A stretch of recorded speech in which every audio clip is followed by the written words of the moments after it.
Haroldo estava dizendo o seguinte, como que fica esse cenário internacional, principalmente a demanda e a oferta brasileira frente ao que está se desenhando aí pelo mundo, né? Aquele conflito lá na Europa continua, tem muita gente que fala ainda do corredor do Mar Negro, a Ucrânia fala que nem existe mais, isso não afeta diretamente, mas indiretamente café.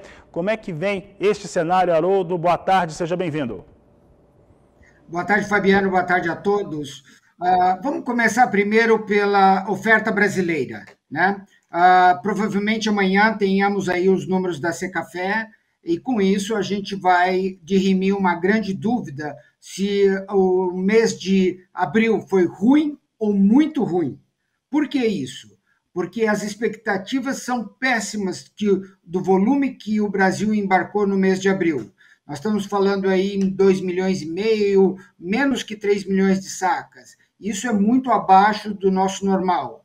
E por que isso está acontecendo? Obviamente porque não temos café, né? Então, com isso, nós não performamos bem em fevereiro, não performamos bem em março e devemos repetir esses baixos volumes ofertados em abril. Com isso, pressionando, sim, preços altos em Nova York, como a gente já chegou a ver aí, acima de 2,10 no segundo mês, e voltando um pouquinho, porque nós já estamos colhendo, a safra de Conilon já está indo a todo vapor, mas a do Arábica já foi começado algumas coisas, principalmente na Mogiana, né? Os números ainda são muito primários para se ter uma ideia de realmente como será a safra, mas isso não impede de que o mercado está vendo alguma coisa por volta de 65, 66 milhões de sacas, sendo 22, 23 de Conilon e o restante aí de Arábica. Repito, muita coisa ainda por correr, o término da safra ocorrerá em setembro, né? Normalmente é isso, quando teremos sim uma avaliação mais positiva. Mas agora as expectativas são boas. Haroldo, em relação ao café que está sendo produzido no Brasil e sua oferta, e nós tivemos aí vários levantamentos, tivemos até associações questionando levantamentos que foram apresentados. Como é que está essa formação de safra no Brasil? Bom, todo ano é a mesma coisa, existe uma distância muito grande entre o que o governo, como Conab ou IBGE, falam e o que o mercado, como as grandes tradings, os produtores, etc., falam, né? E esse número afeta demais a credibilidade brasileira. Existe também um órgão internacional, que é o Departamento de Agricultura americana, que também faz a sua pesquisa. Eles não soltaram ainda a sua previsão para a safra que nós estamos colhendo agora, e com isso a gente não tem esse balizamento. Mas, se você consultar os grandes exportadores, as grandes tradings, estão nesse range que eu havia mencionado, de 65, 66 milhões de sacas.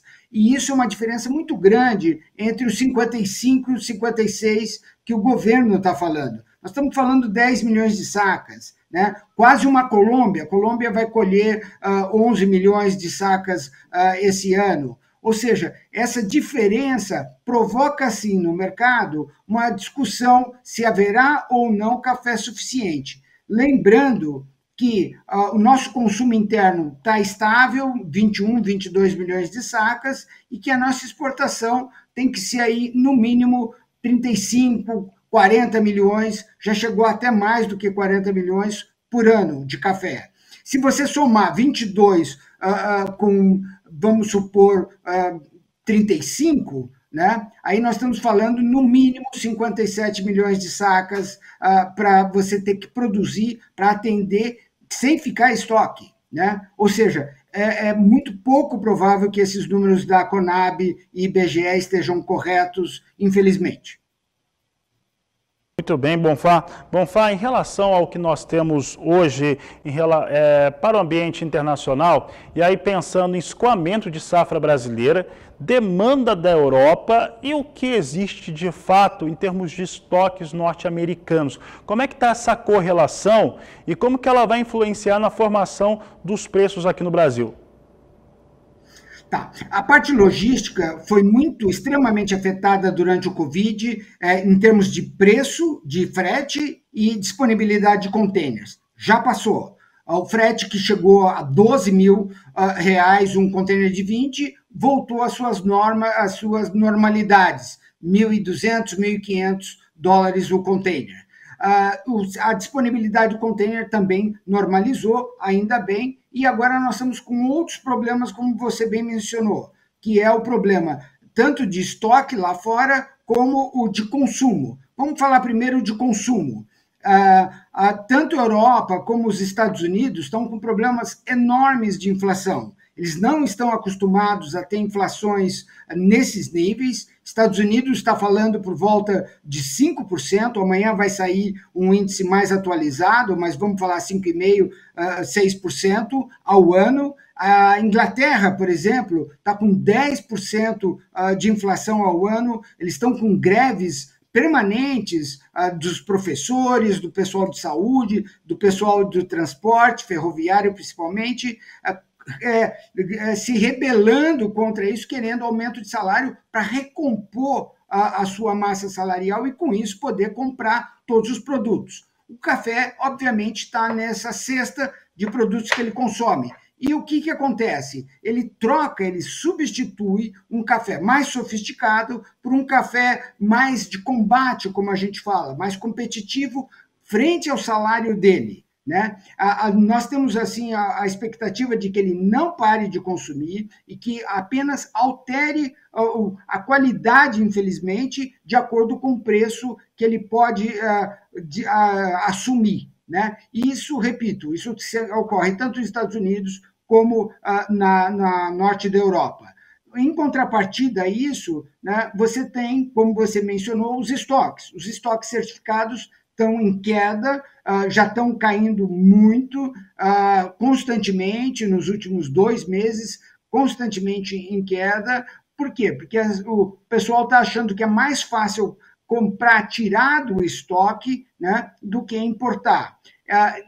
Isso deve alterar, de acordo com a entrada da safra brasileira, o preço, normalmente, com o aumento da oferta, vai pressionar para baixo e, com isso, eles devem voltar a comprar, fora os contratos já pré-fixados. De qualquer forma, tem sim uma grande expectativa de um fluxo muito grande de embarques de café para suprir isso. Lembrando que o café brasileiro é o mais competitivo que nós temos, né? Contra aí um café, por exemplo, da Colômbia, que é extremamente caro em relação ao Brasil, e aos centrais, e aí a gente está falando aí Honduras, Costa Rica, enfim, Guatemala, o que você quiser colocar nessa cesta dos centrais. Para encerrar nossa entrevista aqui, hoje o cafeicultor brasileiro, as cooperativas, mas principalmente o cafeicultor, tem conseguido aproveitar janelas melhores de remuneração, ou seja, trabalhar mais com planejamento de vendas do seu café do que, como já foi um dia, meio que comprometendo safras muito para frente e sem saber exatamente como seria até o seu custo de produção. O cafeicultor está comercializando melhor, Bonfá, aqui no Brasil? Ele está muito mais tecnificado, não só na parte de campo, né? Tanto na parte de produção, colheita, beneficiamento, que está extremamente tecnificado, como também nessa parte financeira, que seria a venda. Né? Então, ele tem mecanismos extremamente sofisticados de proteção que ele pode usar, e ele está muito bem assessorado, tem muitos bancos, muitas corretoras que ajudam e financiam esse produtor, né, a passar isso e organizar de acordo com as necessidades e a projeção de lucro que ele fala, que ele pretende, né, e com fazer proteções em momentos oportunos. Né? O real chegou a 4,60, como ele vai chegar a 5,40, 5,60, 5,80. Quer dizer, nessas oportunidades, nesses momentos, seria o ideal eles capturar esses volumes, como o preço de Nova York, né? Que também deu essa oportunidade para quem precisava fixar preços, etc. A combinação desses dois não é ao mesmo tempo, é inversamente proporcional, quando um sobe, o outro desce, mas é super importante que ele esteja preparado, atento à planilha dele, a que número que ele está buscando, e com isso se apropriar dessas posições para que tenha aí sucesso no seu planejamento de vendas. O que é super importante, e lembrando que não deve fazer tudo ao mesmo tempo, fazer aí paulatinamente, porque temos aí um ano inteiro pela frente.